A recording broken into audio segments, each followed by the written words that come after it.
Selamat pagi Pak, selamat pagi teman-teman. Perkenalkan, nama lengkap saya Vincenza Nancy, saya dari Prodi Ekonomi Pembangunan, Fakultas Ekonomi Universitas Flores. Baik, kesempatan kali ini saya akan mempresentasikan hasil proposal saya dengan judul Strategi Mempertahankan Stabilitas Harga Kerajinan Tenun Ikat di Desa Beakondo, Kecamatan Santar Mese Barat, Kabupaten Manggarai pada masa pandemi COVID-19. A. Latar belakang masalah. Indonesia merupakan sebuah negara dengan banyak suku dan adat istiadat. Masing-masing daerah mempunyai kebudayaan yang berbeda. Keragaman kebudayaan Indonesia juga dapat terlihat dari kerajinan tenun yang dimiliki. Tenun Indonesia yang ada antara lain ulos dari adat Batak, songket dari adat daerah Sumatera, dan juga kain lurik dari Jawa. Hal ini perlu dilestarikan agar menjadi kekayaan bangsa Indonesia. Kerajinan tenun ikat adalah kerajinan tradisional yang masuk dalam aset budaya bangsa Indonesia. Kain tenun ikat digunakan masyarakat sebagai bahan untuk membuat pakaian khas daerah. Akan tetapi di masa pandemi ini, kerajinan tenun ikat juga terkena dampaknya. Mereka dihantui ketidakstabilan harga dalam menjual kain tenun ikat. Harga tenun ikat mereka berangsur menurun, sehingga berpengaruh terhadap penurunan produksi dan pendapatan. Seperti halnya di Desa Beakondo, desa yang menjadi epicentrum wabah COVID-19 di Manggarai.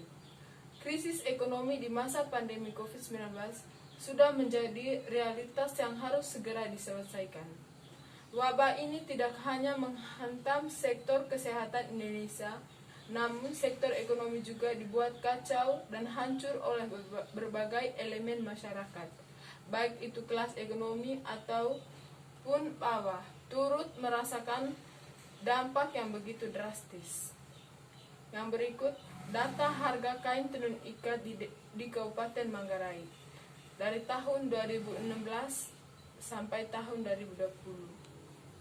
B.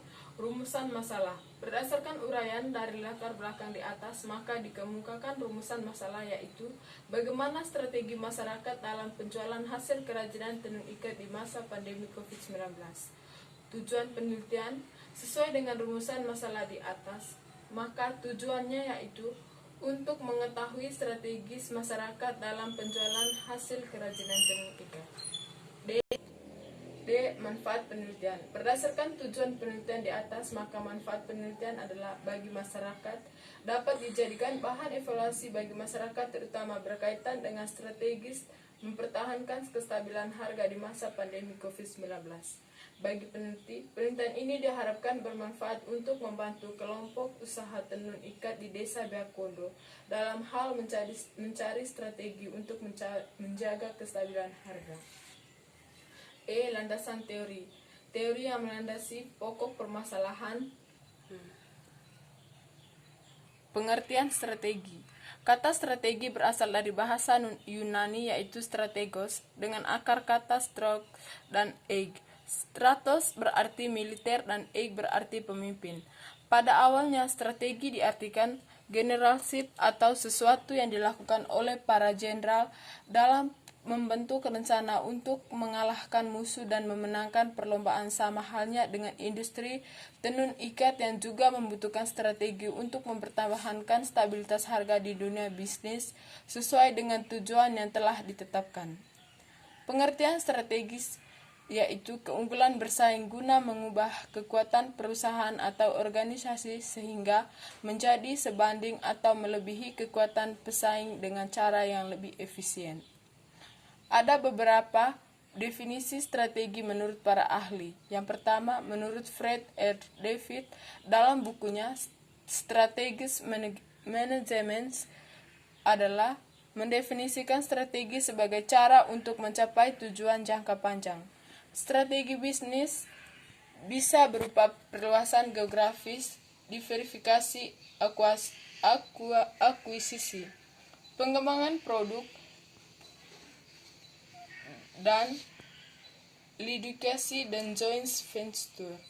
Sedangkan manajemen strategis dapat didefinisikan sebagai seni dan pengetahuan dalam merumuskan mengimplementasikan, serta mengevaluasi keputusan-keputusan lintas fungsional yang memungkinkan sesuatu organisasi untuk mencapai tujuannya.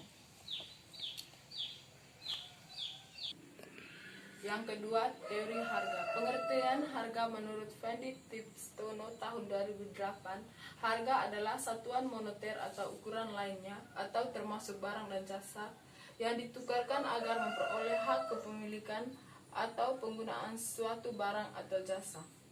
Selanjutnya, menurut Kotler dan Armstrong tahun 2009 menyatakan bahwa harga adalah sejumlah uang yang dibebankan untuk sebuah produk atau jasa. Lebih luas lagi, harga adalah jumlah nilai yang konsumen pertukarkan untuk mendapatkan manfaat dari memiliki atau menggunakan produk jasa.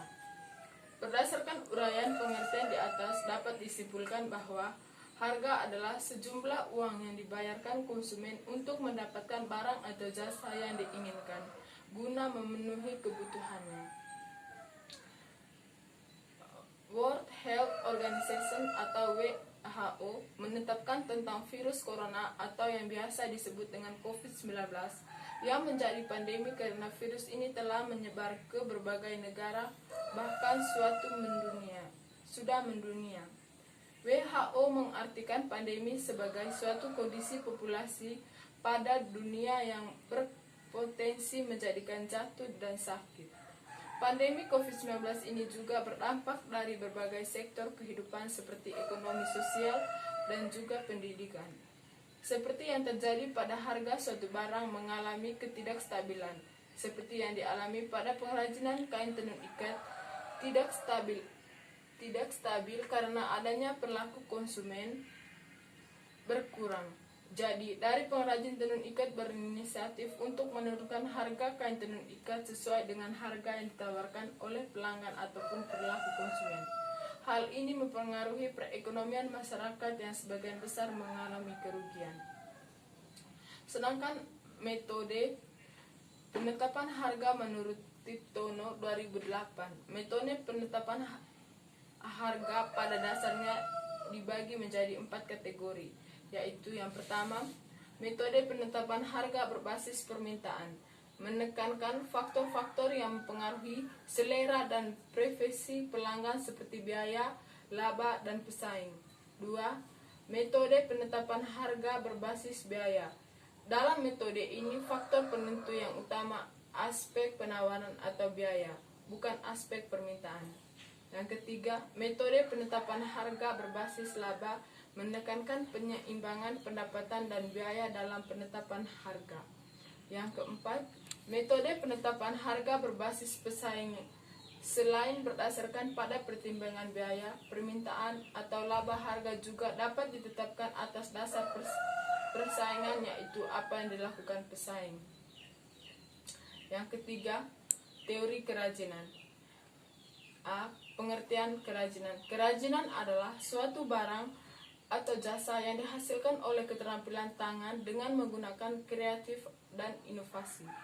Hal dari kerajinan sering dikaitkan dengan unsur seni yang kemudian disebut sebagai kerajinan. Seni kerajinan ialah penerapan dari seni kriya yang dikerjakan oleh para pengrajin. Kemudian para pengrajin membentuk kelompok-kelompok sebagai home industry yang berkembang di seluruh pelosok Indonesia. Fungsi kerajinan. Yang pertama, fungsi pakai. Dalam fungsi pakai, kerajinan lebih mengutamakan atau mengedepankan aspek fungsional, di mana kerajinan digunakan sebagai sesuatu alat yang bisa memudahkan pekerjaan manusia. Yang kedua, fungsi hias. Dalam fungsi hias, kerajinan lebih mengutamakan sisi keindahan atau estetikanya dibandingkan dengan fungsi barangnya. Biasanya kerajinan seperti ini dijadikan pajangan. Yang keempat, teori tenun ikat. Tenun ikat atau kain ikat adalah kriya tenun Indonesia berupa kain yang ditenun dari helaian benang atau benang lusin yang sebelumnya diikat dan dicelupkan ke dalam zat pewarna alami. Alat tenun dipakai adalah alat tenun, bukan mesin. Kain ikat dapat dapat dijahit untuk dijadikan pakaian dan perlengkapan busana, kain pelapis, mebel, atau penghias interior rumah sebelum ditenun. Helai-helai benang dibungkus atau diikat dengan tali plastik sesuai dengan corak atau pola hias yang diinginkan ketika dicelup.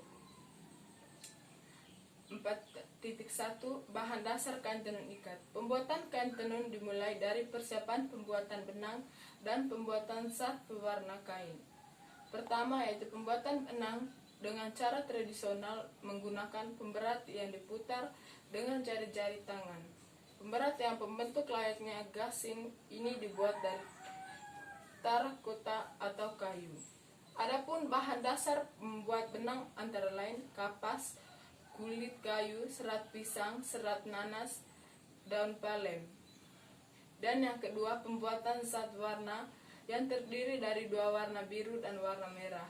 Warna biru ini dihasilkan Miranda Criovanella atau mengkudu dan bisa disebut juga indigo.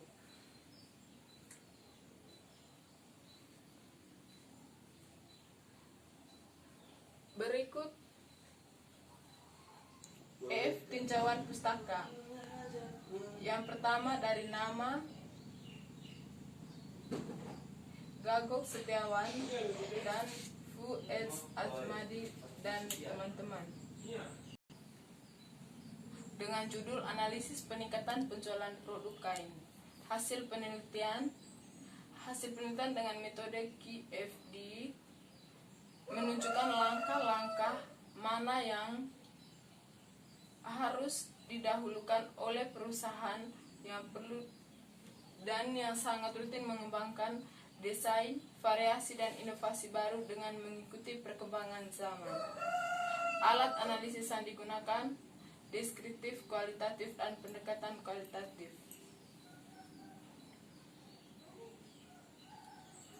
2. Kerangka berpikir strategis mempertahankan stabilitas harga kerajinan tenun ikat di Desa Bekondo, Kecamatan Sater Mese Barat, Kabupaten Manggarai pada masa COVID-19 dengan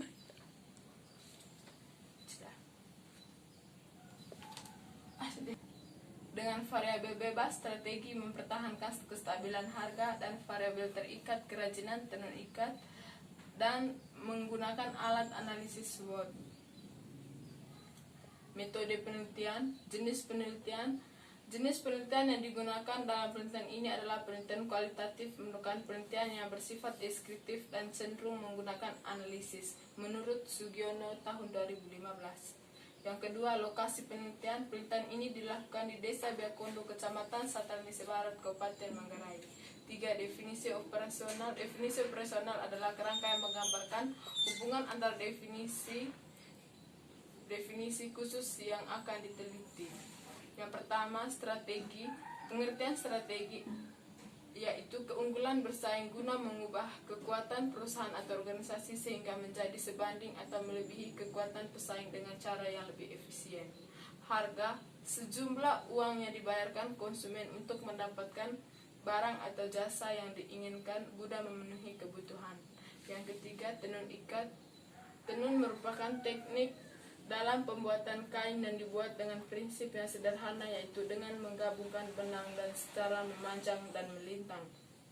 Yang keempat, populasi dan sampel. A. Populasi dengan jumlah populasi. Harga kain tenun ikat 3.850.000. B. Sampel. Dalam penelitian ini besarnya sampel ditetapkan dengan rumus Slovin, dan hasil dari rumus Slovin dengan jumlah responden 100 responden. 5. Jenis dan sumber data. Jenis data A. Data kualitatif, dan 2. Sumber data A. Data primer, dan B. Data sekunder. Yang keenam, teknik pengumpulan data. Yang pertama, observasi. Yang kedua, wawancara. Yang ketiga, dokumentasi. Yang ketujuh, teknik analisis data. Teknik analisis data dilakukan berdasarkan analisis SWOT. SWOT adalah akronim dari strengths atau kekuatan, weakness kelemahan, opportunity peluang, dan threats ancaman. Analisis SWOT adalah sebuah cara alat dan metode sistematik untuk mengidentifikasikan faktor-faktor dan menggambarkan situasi yang sedang atau mungkin akan dihadapi oleh organisasi atau perusahaan yang digunakan sebagai perencanaan strategis dalam memaksimalkan faktor dari dalam internal, yaitu kekuatan, strength, dan peluang.